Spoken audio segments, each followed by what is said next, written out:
News.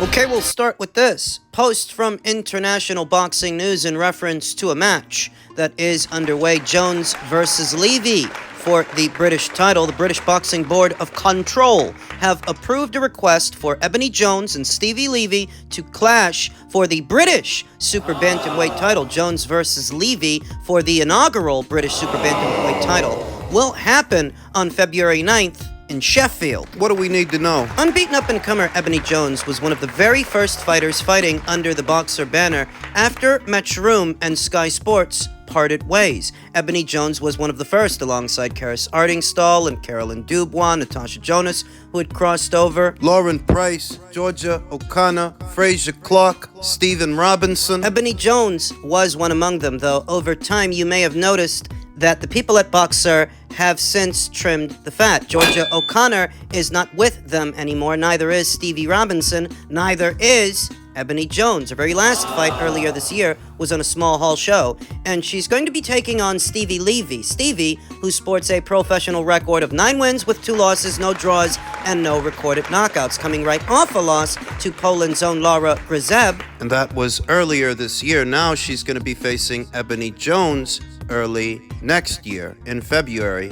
Ebony, who sports a professional record of 4 wins with no losses, 1 draw, no recorded knockouts, not yet. Having last seen action back in July, earlier this year, opposite the ring, Gwendolyn Cruz, Ebony managed to win a points decision, and as stated, she started out with Boxer, but her last fight, that was a small hall show that flew under the radar, and it looks to be the only fight that Ebony will have had this entire calendar year. I saw something about Ebony returning to action very soon. I don't know if that was in reference to this fight with Stevie Levy, or some other fight that has since fallen through. In any event, the current plan now: Super Bantamweight, British title, Stevie Levy.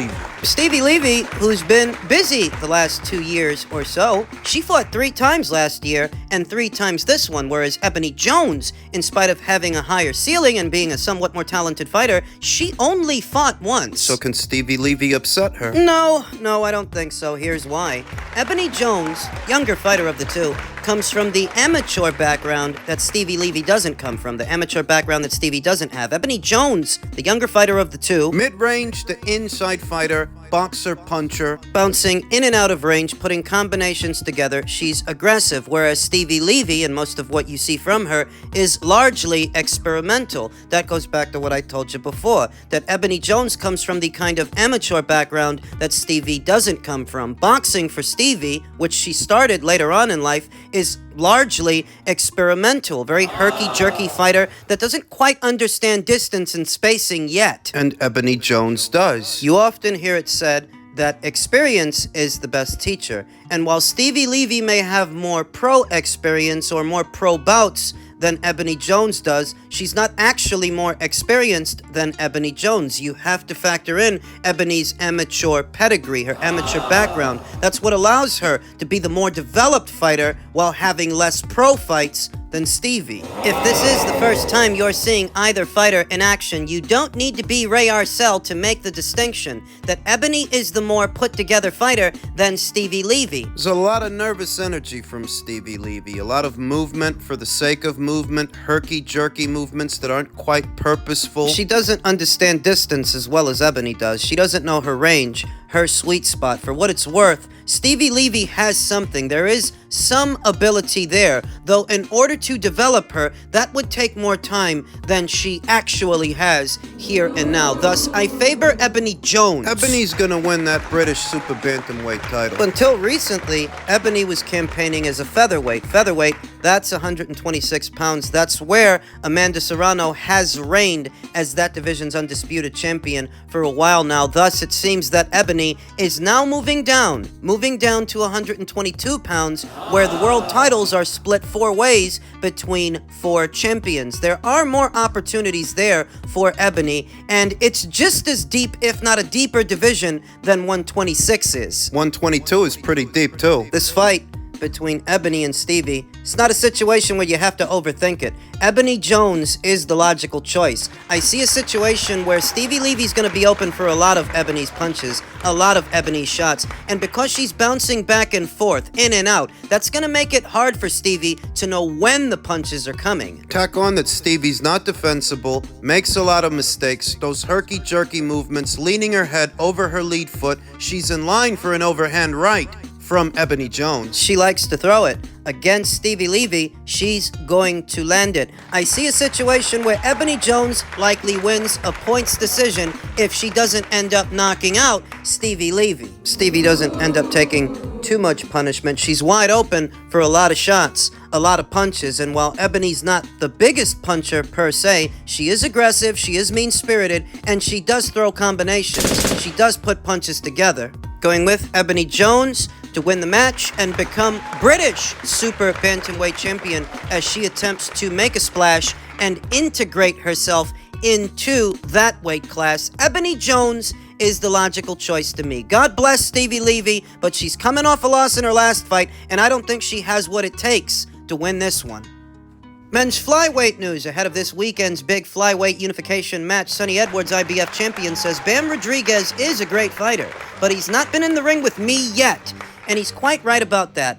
I've seen Bam in there with some good fighters, some experienced fighters, solid guys, but never a pure boxer. How's he gonna handle it? When I signed with Matchroom, it didn't matter if it was Bam, Quadras, Estrada, Julio Cesar Martinez, said Edwards on a recent edition of Matchroom Boxing's Face-Off show. It didn't matter who it was. I was fighting them. Bam is probably the biggest and the baddest name in my division right now, so it was one I was definitely pushing for, one of the top 15, 25-pounders in the world. They're the fights I want to be in. I chase greatness, not fake, unbeaten records, and he's quite right. Bam is arguably the best guy at this weight, or one of the two best guys at this weight. The other two guys... For me, at flyweight, it really is between Bam and Sonny. Those are the two best guys at this weight. The other two... Julio Cesar Martinez's career, Julio Cesar Martinez, the WBC champion, his career is riddled with problems and cancellations, what I chalk up to unprofessionalism. In truth, if he really wanted to be in the big fights, it could have been him fighting Sonny Edwards. Initially, it was supposed to be. How many times did they have to reschedule the McWilliams-Arroyo fight? By my count, they had to reschedule it 5 times, and it still didn't happen. So they moved on to Cardozo for this weekend, and that ended up getting canceled as well. That guy's career is going nowhere fast, and the WBA champion Artem Delakian, God bless him, in spite of being this division's longest reigning champion, he has even less of a profile than Julio does. Supposed to be defending his WBA title in Japan early next year, and let's see if he can stay WBA champion. Now, as far as Bam and Sonny says, when you get the younger fighters, you see them waver a bit, you see the eyes move, you see the expressions on their face, you see them miss a shot and really try to get it back, said Edwards on the face-off. You hear the crowd going and they're reacting to it. You're just a bit more temperamental with everything that's going on around you. For me, personally anyway, you spend a couple of rounds making the veteran miss. All they're thinking is, I'm going to get you. Spend a couple of rounds making a prospect that's been punching people's heads in, miss, and all of a sudden, their world's falling apart. What is going on? Boxing doesn't look like this for me. Where I'm living, it looks like this. And he's been so dominant. I know that I'm number one, and no one can beat me, Rodriguez told Ade Oladipo on the face-off. He's a great fighter, but he's not been in the ring with me yet, countered Edwards. On Saturday, only one flyweight will be right, and what fun it will be finding out who it is. Bam Rodriguez made a name for himself, beating the legends that campaign at or around this weight. Carlos Quadras, who's been in there with practically everybody, as well as Sorun Visai. But what you will notice is that these two fighters, they are older, more weathered fighters than Sonny Edwards. Big wins for Bam Rodriguez, though the fact still remains, those were older, more weathered fighters than Sonny Edwards, and more aggressive volume punchers than Sonny Edwards. They're the opposite of what he'll be facing on Saturday. Until this point, Bam Rodriguez has had the look of a boxer-puncher, a skilled one with good feet, and up until this point, Sonny Edwards has been that, according to Hoyle, textbook pure boxer. That stylistic matchup usually favors the pure boxer. We saw it this past Saturday between Devin Haney and Regis Prograis. Even though on paper, this weekend's stylistic matchup is similar to last weekend's stylistic matchup, there is a difference. Bam is a younger boxer-puncher than Regis was. Regis being in his mid-30s and very much set in his ways, I didn't figure that he would be able to adapt. I didn't figure that he would be able to make the necessary changes to put Devin Haney under pressure. And I was right to assume that. Regis Prograis went out there and lost the points decision the way I said he would, because he's an older guy who's set in his ways, whereas Bam is still very young. Bam is 23, whereas Sonny, he's 27. Why does that matter? Because he's not an older fighter in his mid-30s who's set in his ways, set to fighting a certain kind of fight. No, Bam is young enough that he may be able to change. He may be able to adapt to Sonny Edwards. He's only 23. What is it that he has to change? Well, he's got to put Sonny under pressure. He's got to go from being a boxer-puncher to a pressure fighter, a volume guy, throw punches and bunches to cause Sonny Edwards to wilt. He may be able to deal with it for a while, but pure boxers like Sonny can't deal with pressure. But so much pressure, but for so long. Usually, it wears on their engine, their energy reserves, and as they slow down, they take more punishment, they get taken out. This is one of those picks that I'm taking on faith because Bam Rodriguez is only 23. He's not set in his ways. He is young enough to change, and the adjustment that he has to make isn't necessarily a big one. Now, if he doesn't make that adjustment, if he doesn't change, and he goes in there fighting Sonny the way that he's been fighting everyone else, it's entirely possible that Sonny Edwards can cruise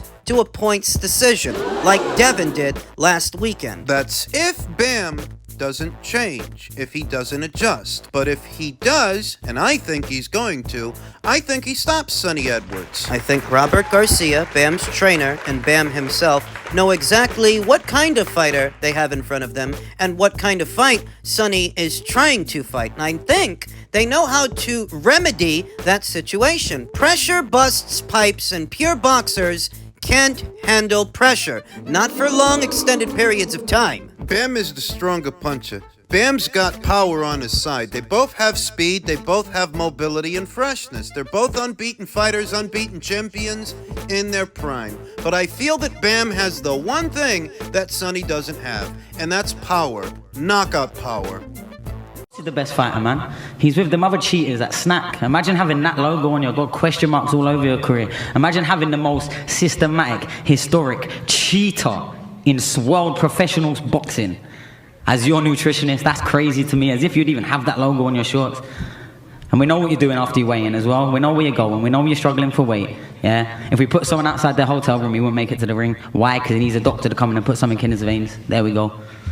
Deny that. Deny that. Yeah. Quiet. Silence, man. You're all SNAC fighters, question marks on all of you. Big question mark on you. But you think, guess what? I don't care. Because I beat it with my mind, not my body. So you can put anything into your system. I don't care. We know you know how to get it out. SNAC fighters, we all know what that means when you see that logo on someone's shorts. We know exactly what that means. Victor Conte caught wind of Sonny Edwards' comments about him, what he used to be involved with, the man at the center of the Balco doping scandal many, many years ago, approximately 20 years to be exact. 20 years later, the SNAC founder says it seems Sonny Edwards is a scared little guy, making excuses for himself before the fight. Bam is the one who demanded stringent VADA testing be in the contract. Bam is a clean fighter and always has been. Sonny seems rattled that he is about to lose his let's go, Bam! Pow! In truth, Sonny ain't the only pro boxer that's suspicious of Victor Conte and suspicious of SNAC Systems and SNAC Systems fighters like Bam Rodriguez. It was just the other day that Gervonta Davis brought it up. He was throwing shade at SNAC, and I remember many years ago when Demetrius Andrade versus Jermall Charlo was a hot topic, a conversation. Jermall said the people at SNAC, they need to be run out of boxing. They know what they're doing over there. The implication is that Victor Conte, SNAC, is really just Balco. A rose is a rose, and a rose by any other name is still a rose, and SNAC is just another way of saying Balco. That's the implication. Seems that many are happy to go along with this baseless accusation, and it is baseless no matter how plausible it may seem. People are happy to go along with this until you consider who are some SNAC Systems fighters. Fighters like Terrence Crawford and Devin Haney, who was just in action. Bam Rodriguez, who's about to be. But what about Jaron Boots Ennis? You know that Jaron Ennis is a SNAC Systems fighter too, you know that, right? The shiny new unbeaten fighter that all of the Spence fans are now rallying behind to be the anti-Crawford. If you're gonna go as far as calling all SNAC Systems fighters dirty fighters, doesn't that make Jaron Ennis a dirty fighter? Yes, it does. If you're going to go as far as accusing every SNAC Systems fighter of being a dirty fighter, you're accusing Jaron Ennis of being a dirty fighter. You're essentially saying he's on performance-enhancing drugs. And what about Demetrius Andrade? He's been a SNAC Systems fighter for a long time. Are you saying that he's on performance-enhancing drugs? If he is,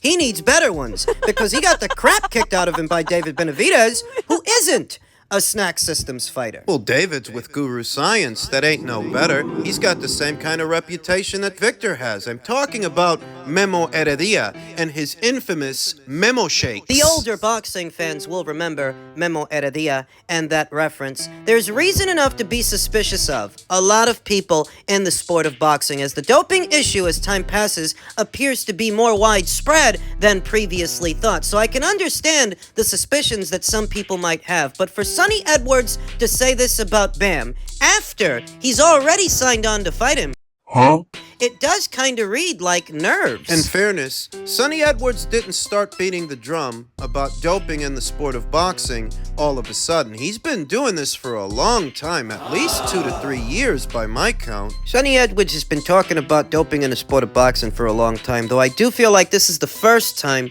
he's accused Bam of this. He's made this implication about Bam. I'm not completely sure, but it seems in poor taste to do this now, so close to the fight. You can't stand on principle when you've already signed on to fight him. If you were going to stand on principle... Victor's interpretation of this accusation is that Sonny is preemptively getting his excuses in order. That if things don't work out for him tomorrow night, you know what he's going to say. You know what his excuse will be. That's Victor's take on it. My thoughts. The number of fighters that have tested positive for banned substances over time as anti-doping in the sport has become more uniform and more normalized, more customary. That list is getting longer and longer, but one name that isn't on that list, at least not yet, is the name of Jesse Rodriguez, Bam Rodriguez. And last I checked, you are innocent until you're proven guilty. So let's not turn this into a witch hunt. No, I'm not naive, but you already signed on to fight him. So what's done is done, and the time for talk is over. If he's doping, then you're complicit with his doping because you're the one that signed on to fight him.